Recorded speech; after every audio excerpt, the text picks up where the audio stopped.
This is the Daily Tech News CES briefing for Friday, January 10th, 2025. To give you a complete look at the news coming out of CES all this week, I've been doing these shorter briefings each morning, followed by our regular discussions in DTNS Live later in the day. It's a little less CES-y today. CES is winding up. It's the last day of the show. I'm not even in Las Vegas anymore. I'm back safely in Los Angeles. But big thanks to everybody who sent feedback on these, most of which was positive. Appreciate that you like these. More on that later in the show. Let us start with our first big discussion of the day. And it's all about TikTok. Settle in, folks. One of the things we're going to do with these briefings sometimes is give you bigger, longer explainers, right? DTNS Live for the discussions, here for the understanding.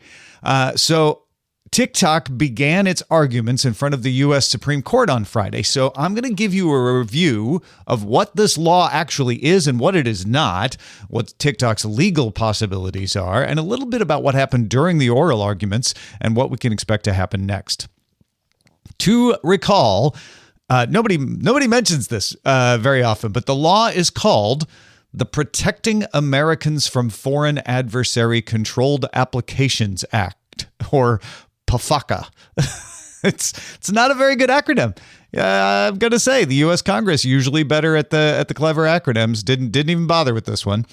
This law, and this also gets overlooked, lets the president designate any social networking service. There's a definition of what qualifies. You have to have a certain amount of users and certain kinds of communications, but any big social network as a foreign adversary controlled application. That's the term. Foreign adversary controlled application. Now, it has to be a social networking service that meets the definition in the law, and it has to be controlled by one of a list of hostile countries, which are designated in a separate situation. The law says, go look at this list that the U.S. keeps of foreign adversaries.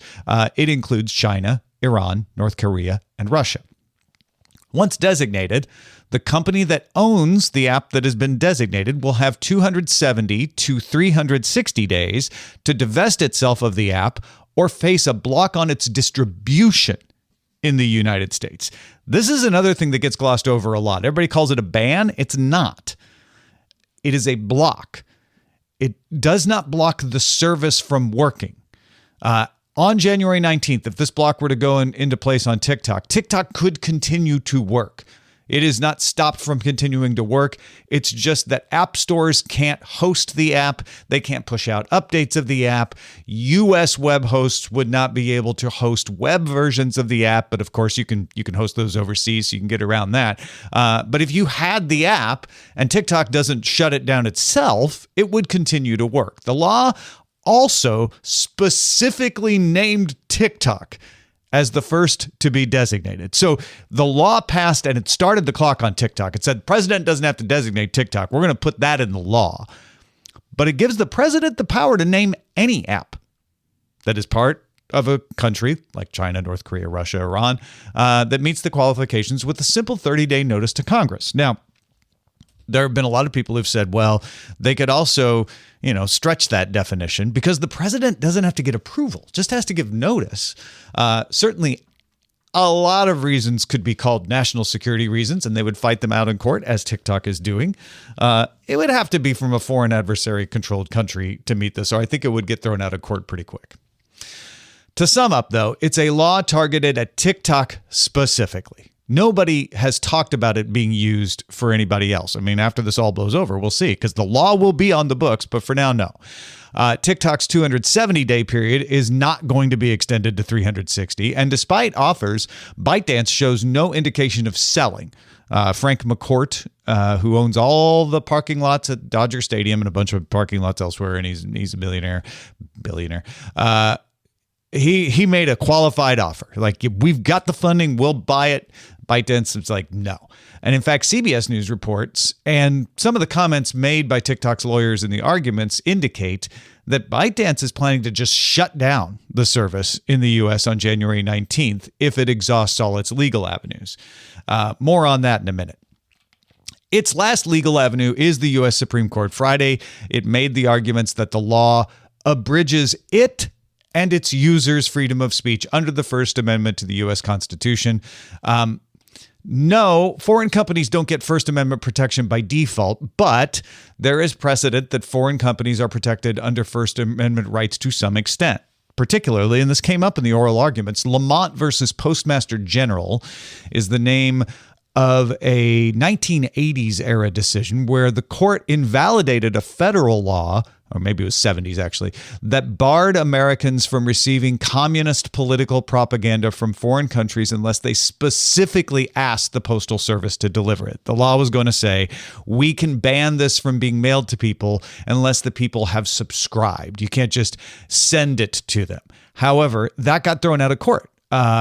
The Supreme Court said at the time that you can't stop a foreign company from communicating with people in the U.S. There is also precedent carving out exemptions to First Amendment protections, particularly for national security reasons. And that's what this law argues, is that the president has determined there's a national security reason, and therefore he is going to execute a ban. And Congress decided TikTok had a national security breach, so they put it right in the law. So ByteDance has to convince the court that users of TikTok are like those postal customers and would be denied their rights if the law prohibited them from receiving the service they want. And in fact, you could argue that TikTok users are subscribers. They've asked for this. It also must convince the court that there's no credible national security concern. And it further must convince the court that there's enough of a chance that the court will agree with it that they should stay the enforcement of the law until after it has reached a decision. Because if the court doesn't issue a stay on the block on distribution, it will go into effect on January 19th. And supposedly ByteDance is said it's going to shut down TikTok in the U.S. as a result. Doesn't have to, but it says it's gonna. The incoming president on January 20th could direct the Department of Justice not to enforce the law. That came up in the oral arguments as well, but companies might block it anyway just to be sure. You know, there's some doubt about whether that actually would, make these companies indemnified if the president has said they won't enforce it. ByteDance could also change its mind at the last minute. It could, be bluffing and agree to a divestment, which would allow for the law to be postponed for 90 more days while it closes that deal. The Biden administration might do that if it happened before January 19th. I don't think that's likely, but it's possible. Or the incoming president could say that the existing situation where TikTok's U.S. user data is controlled already by a U.S. company called USDS and is run on U.S.-based Oracle servers. All the data of U.S. citizens is on Oracle servers in the U.S. The president could say that counts. Maybe push for a couple tweaks to that. But yeah, you can keep using the Chinese algorithm for TikTok, but everything else is a divestment. All right, that brings us to the actual arguments at the U.S. Supreme Court on Friday. Justice Sotomayor expressed concern that TikTok appears to collect far more data than other platforms. Justice Gorsuch was concerned about secret evidence, aka the lower court's decision that it didn't need to see the classified evidence that led it to determine that TikTok was a national security threat. That indicates Gorsuch might be entertaining doing stricter scrutiny on the fact that this is a national security threat. That would be good for ByteDance. ByteDance's lawyer argued that if the law stands, the government really could come in and say, I'm going to shut down TikTok because it's too pro-Republican or too pro-Democrat or won't disseminate the speech I want, and that would get no First Amendment scrutiny by anybody. That cannot possibly be the case. In other words, arguing this needs strict scrutiny. Chief Justice Roberts said, Congress is fine with the expression. They're not fine with a foreign adversary gathering all this information. Justice Jackson pursued similar lines, saying the law doesn't say TikTok you can't speak, since it could still operate after divestiture. So both Roberts and Jackson saying there, we think this is just about adversarial control. And TikTok, you have an option, sell it, then you can speak. Justice Alito asked if other companies can't replicate TikTok, making it less critical as a service. He name-checked Meta with that. Like, what's so special, about this? Like, do we need TikTok in the United States? Aren't there plenty of companies who can do this? Justice Gorsuch said, don't we normally assume the best remedy for problematic speech is counter speech? indicating that Gorsuch is, again, leaning towards ByteDance. Like, do we really need to ban them or just make sure everybody knows, hey, this might be manipulated by China? You decide. Justice Kagan disagreed with the U.S. contention that the law is simply about foreign control, and so Lamont versus Postmaster General shouldn't apply. That's where that came back up. Kagan also made the point that other services like X and Blue Sky also give no explanation of how they serve content, so TikTok's black box algorithm is not unique. She also challenged the idea of covert manipulation, said, how's it covert? We all know it's China.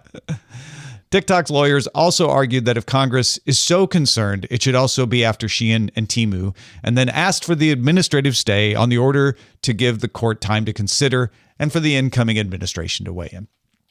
Now, a lot will rest on what level of legal scrutiny the court believes this law calls for. And there's a lot of legal ways you determine that. If they determine this qualifies for intermediate scrutiny, then they are likely to defer to Congress on whether this is a threat and not issue a stay. Intermediate scrutiny says, we're not going to look too hard on this. We're going to say, you know what, if Congress has a pretty good reason, then that's good enough for us. We don't need to know all the details about why. If, however, they apply strict scrutiny, then they would be examining, well, how did Congress determine this is a threat? We're going to look for actual evidence of a security threat. We need to get classified information, away from public eyes, right? But the judges need to see that. But the majority of the questioning seemed to be along First Amendment speech grounds. And the tone of the questioning was generally to get TikTok to show there was an abridgment of the rights of U.S. citizens here. They were saying, we don't think you're, as a foreign company, protected so much. So convince us that there's a compelling suppression of U.S. speech here. And the tone of the questions was, well, you could divest, and then U.S. citizen speeches are protected. That does not bode well for TikTok and could mean a definitive ruling against TikTok might even be issued before January 19th. So let's talk about what happens next. Here are the scenarios. The court could issue a stay, and we would wait for the incoming administration to say what they will do, as well as for a final ruling from the court. The court might not issue a stay, but not issue a ruling. They'll say, we're still going to issue a ruling after January 19th, but, you're on your own, in which case the law would go into effect on January 19th. ByteDance says it will shut down TikTok in the U.S. if that happens, even though it doesn't have to, and we'll wait to see what the incoming administration does. Now, the court could also not issue a stay, just issue its ruling before January 19th. If that ruling were in TikTok's favor, we're done. They get to stay around, right? If it's not in TikTok's favor, then it's kind of the same as if there was no ruling or stay. The law would stay in effect. TikTok might shut down on January 19th if it decides to. It'll face a block on distribution either way, and we'll wait to see what the incoming administration does, right? They could say, this counts as divestiture, et cetera, et cetera. My take, if you're wondering what I think is going to happen, is that it looks likely ByteDance is going to shut down TikTok on January 19th. I don't think it's going to get a stay. I think its best shot is to get a stay, but my gut tells me the court seems to think, you know what, this law is fine. We're going to issue a definitive ruling before January 19th. The block will go into place, and sour grapes, ByteDance going to go, fine. If you're going to block our distribution, we're just going to shut the whole thing down, with the idea that it would like to inflame its creator base, get the populace to rail against the law, because a lot of people are under the misimpression that this is a ban. If TikTok turns it off, everyone will assume it's because of the law, not TikTok's own choice.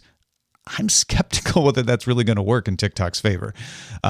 It seems like a burn your bridges kind of approach. But that seems to me to be where they seem to be going. When India put a full block on TikTok, they didn't just block distribution, they forced TikTok to shut down. Creators mostly shrugged it off. There are lots of creators who did not make the transition well, but as a whole, the market of people that used TikTok in India just moved on to other platforms. And at the time, a lot of people thought, this will be good for domestic platforms in India. And it ended up that most people seem to have moved to YouTube and Instagram. So TikTok would be cutting off its nose to spite its face. However, if you can't update the app, and you can't push security updates, and you can't really sell ads to people for an app that can't get security updates or new users, maybe it doesn't make sense to keep it going anyway. That is my take on TikTok and an explanation of where we are as of now on the morning of Friday, January 10th. Daily Tech News Show is made possible by you, the listener. Big thanks to Chris Smith, Mark Gibson, Reed Fischler, and brand new patrons just in the past couple of days, Ace Cat and Paul. Big thanks to both of you and all of our patrons for making this show possible. There's more we need to know. Let's get to the briefs. The Linux Foundation has started a project called Supporters of Chromium-Based Browsers to let industry leaders, academia, developers, and the broader open source community work on Chromium with much-needed funding and development support for open development projects. Google's on the board for this. You might think, they're trying to steal it away from Google. No, Google, Meta, Microsoft, and Opera all on the board. They're all in on this. It will have an open governance model, a technical advisory committee to make sure the group's work meets the needs of the Chromium community, and the rest of Chromium just keeps the existing governance structure, which means it's mostly run inside Google. Chromium is open source, but it's housed largely inside Google, and a lot of people think it should move out of Google. That's not what's happening here, but it's certainly a step toward making it easier to do that in the future. Earlier this week, we learned that Disney was creating a joint venture with Fubo, a 70% owned by Disney joint venture that's going to operate Fubo and Hulu Plus Live TV. As a result, Fubo dropped its lawsuit against Venue, clearing the way for that sports streaming joint venture of Disney, Fox, and Warner to go ahead. Well, today, Disney, Fox, and Warner announced they're not going ahead with Venue after all. The Venue folks issued a joint statement saying, "We determined that it was best to meet the evolving demands of sports fans by focusing on existing products and distribution channels." Yes, and 2 days ago, satellite providers DirecTV and Dish sent letters to federal court indicating they'd still like some of Fubo's legal questions about bundling and antitrust answered anyway. So it's just as likely that the companies realized they were going to have to continue to fight this in court, just not against Fubo, if they went ahead, especially since the case was starting to look like it was about bundling as a practice. They didn't want to test that. They didn't want a court to say you can't bundle. So I think they're just saying, you know what, let's just stay away from court altogether and we'll all make our own sports streaming projects independently.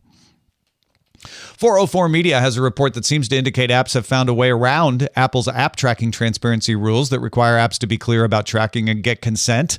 Yes and no, in my opinion. It's a little wonky, but some advertisers in apps are looking at data from real-time bidding system from buying ads, something totally outside of Apple's control and outside of the developer's control. So it's not Candy Crush. It's an advertiser on Candy Crush, as an example. And it's not collecting data through the Candy Crush app. It's collecting data from an ad selling system. So neither the developer or the user knows this is happening. It's similar to me to advertisers using browser fingerprints. Browser fingerprints are things like, which browser is it? What version is it? Which OS is it on? They use that to identify users when cookies are blocked. So they just go around and find another piece of data. Yes, cracking down on real-time bidding methods might help. And you could outlaw the practice itself. The US FTC has banned a company called MobileWalla from engaging in the practice. But whatever you do, there's data out there. And if you shut off one source, someone's going to try to figure out how to get around it and read some other kind of data to get the information they want. Automatic, which runs WordPress.com, said it would reduce the number of hours it commits to the 5 for the Future program to match rival hosting provider WP Engine's contribution, about 45 hours a week. That's a lot less. Automatic does the majority of the development of WordPress. Company said that time that it will be spent on security and critical updates. This is a part of Automatic's fight with WP Engine over how much work WP Engine contributes to the program. So now they're trying the sour grapes method of like, well, you're only going to give 45 hours, then we're only going to give 45 hours. See how everybody likes that. Also, both companies are suing each other. It's a whole mess. The malicious actors who accessed non-classified data at the U.S. Department of Treasury appear to have accessed data specifically from the Committee on Foreign Investment in the U.S., often called CFIUS. It's not a disease, it's an acronym, which reviews foreign investments for national security risks. It has been reviewing land acquisitions near U.S. military bases. That's what CNN thinks might have been of interest to these malicious actors because, you want to see if potential spies are buying that land. CFIUS is also involved in the moves to put U.S. TikTok data in the hands of separate companies. That USDS company, that U.S.-based company that is operating TikTok, except for the algorithm in the U.S., has former CFIUS members on its board. And again, worth reminding, no classified information appears to have been accessed in that intrusion. Bunch of interesting things to finish up with here. If your AirPods suddenly just make a chime out of nowhere, then don't worry, they haven't been breached. Apple says the AirPods Pro may play a sound occasionally while in the case, just to test how the mic and the speakers are working. So they're just talking to themselves. Low-cost electric vehicles are continuing to appear all over the world. Hyundai announced the Inster, the Hyundai Inster, will come to Japan and sell for 2.85 million yen. That's the equivalent of around $18,000. That's less expensive than the BYD Dolphin, which launched in Japan in 2023. Hyundai left the Japanese market in 2009, but it re-entered in 2022 to sell electric and fuel cell vehicles. It doesn't sell a lot of them, but hey, this one's priced right. And Hyundai is the world's third largest auto group. Speaking of BYD, it plans to launch its new Atto 2 compact electric SUV in Europe. That's ATTO, Atto 2, in February. The price will be confirmed in many countries in a few weeks' times, but everybody expects it to be kind of somewhere in the middle of their offerings, which would put it around 35 to 40,000 euros. Rest of World's analysis indicates that Starlink is now the cheapest internet option in 5 of the 16 African countries where it's available. Rest of World compared the price of Starlink's residential service to the cheapest unlimited fixed internet plan offered by leading ISPs on January 9th, 2025. Turns out Starlink is cheaper than the leading fixed ISP in Ghana, Kenya, Zimbabwe, Mozambique, and Cape Verde. It's just slightly more expensive in Botswana and Zambia. Starlink's cheapest plans tend to cost the equivalent of around $28 to $34 a month. Finally, Samsung Display announced it will begin mass production of its rollable display in April. It was a Samsung rollable shown off at CES in the Lenovo ThinkBook Plus G6 rollable. So look for more rollable displays later in the year. If you have feedback about anything that gets brought up on the show, you can get in touch with us on our social networks. We are at DTNS Show. Look for us on X, Instagram, Threads, Blue Sky, Mastodon, at DTNS Show. It's a little bit different if you're on TikTok or YouTube. You can find us at Daily Tech News Show. Last thoughts on CES. I really like Jessica Condit's observations on Engadget that CES was more release ready this year than in previous years. That's not to say we got price and release dates all the time, obviously, but there were fewer concept only products, right? Sometimes you don't get a price and release date and you wonder if it's going to ship, but they say they're going to ship it. Sometimes they're like, yeah, we don't know if we'll ever ship this, right? A bunch of what fell in that category in the past now have price and release dates. So examples include Sony's Afeela car. They're taking pre-orders and it's $89,000 for the base model. The Samsung Bali, the aforementioned Lenovo rollable screen laptop, and a bunch more. It's also worth noting the award winners from CES. On Thursday, DTNS Live, we talked about CNET's official Best of Awards. Check that out for all of our opinions of all of those awards. NVIDIA's Cosmos AI took home Best Overall. The Verge gave out their Best of Show to the Lenovo ThinkBook Plus G6 Rollable. I don't know if that would have been mine, but that's closer. I don't know that I would have given it to Cosmos. I get CNET's argument. It's a platform. It's going to have wide-ranging effects. But Engadget gave their Best of Show to the WeWalk Smart Cane 2, which is not one that I got to see in person, but it has a new GPT-powered voice assistant, and it's been shown off before. It's an example of a product that's been there before, and it's still evolving. Gives vibrations and stuff to guide you as you're moving around. Now, I have really been enjoying doing these audio shows about CES. Like I said, most of you have written in and said you like them too. Some of you haven't. I've heard that. I've heard those concerns. But we are going to continue to do it this way going forward. But the distribution will be a little different.